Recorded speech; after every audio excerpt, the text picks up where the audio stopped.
What if one caring parent could change millions of lives? Happy Pride Month, everybody! I'm Chris with a K, and welcome back to This Week in Queer History, where we find hope-filled, inspirational, and strategic moments from queer history that we can use today. And remember, it is Pride Month, so what a better way to celebrate than with a story about the fiercest kind of love there is, a parent's love. Today, we're talking about a school teacher from Queens who had never made a protest sign in her life, who had said she would never cross the street without the pedestrian light, and yet, somehow, she found the courage to step off the curb right into history. This is the story of Jeanne Manford and the birth of PFLAG. This week in queer history, stories told with love and glee. Jeanne Sobelson was born December 4th, 1920 in Flushing, Queens, the third of 5 daughters in a working-class Jewish household. Her parents added an extra E to her name just to distinguish her from the boy named Jean in her class. She grew up to be, by her own description, about as traditional as they come. She married Jules Manford. They had 3 children, Charles, Morty, and Suzanne. But then tragedy struck. Charles died in 1966. Now, remember that because what happened next only makes sense when you understand that this family already knew what loss felt like. Morty, born September 17th, 1950, grew up to be a force. He co-founded Gay People at Columbia University with Robert Martin. He became the founding president of the Gay Activist Alliance. On his 21st birthday in 1971, Morty interrupted a speech by Mayor Lindsay to protest NYPD raids on gay bars. This was not a quiet young man. He was also very lucky. When he came out to his parents, their reaction wasn't shock.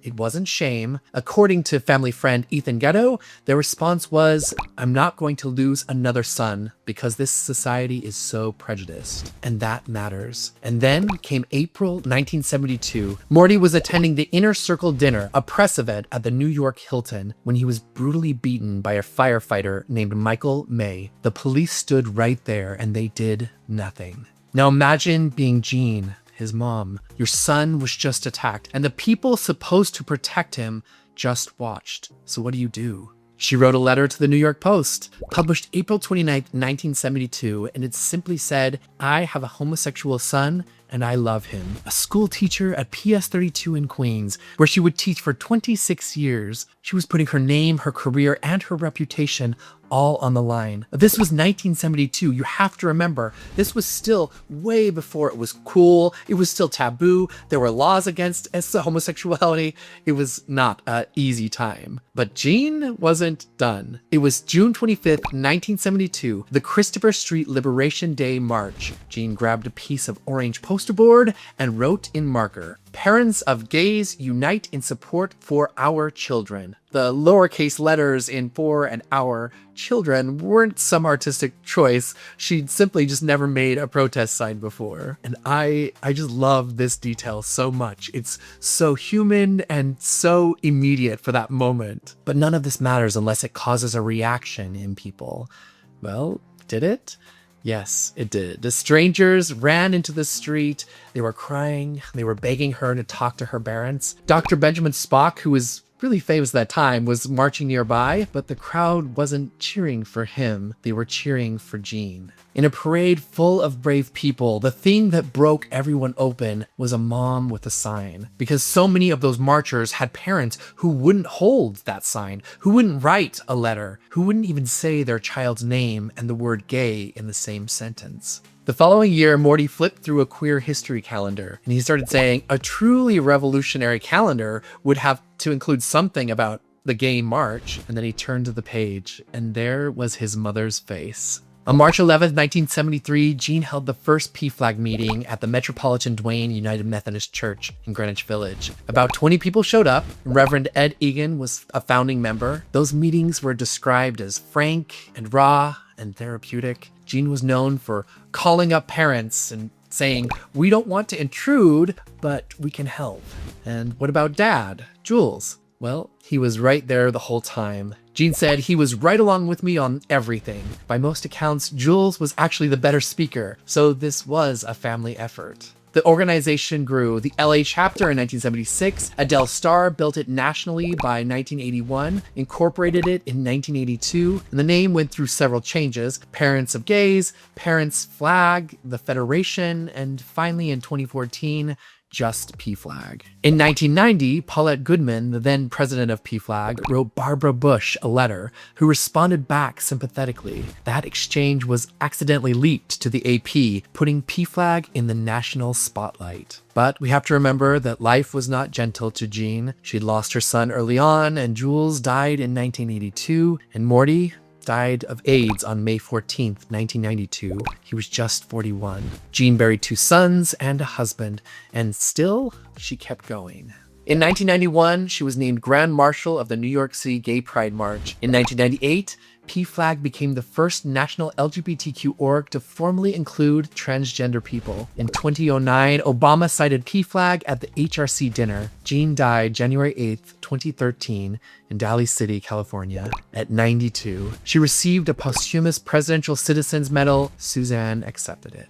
A street in Flushing became Jeanne Jules Morty Manford PFLAG Way. In 2019, Jeanne was inducted onto the National LGBTQ Wall of Honor at Stonewall. Today, PFLAG has over 360 chapters and more than 550,000 members and supporters. Research from the Family Acceptance Project shows that LGBTQ youth with accepting families are 8 times less likely to attempt suicide. And here's something, a little bit of a twist. Michael May, the firefighter who beat Morty, he was acquitted. But years later, he testified on behalf of gay rights. He and Morty actually developed an unlikely cordial relationship because this wasn't just about one act of violence, it was about what grew from it. As California Senator Mark Leno reflected on Jeanne's early actions, he said, for her to step into the streets to declare support for her mentally ill outlaw son, that was no small act. You have to remember that Jeanne acted in 1972 when homosexuality was still considered a mental illness, and sodomy was still a crime on the books. Jesuit priest James Martin also put it beautifully: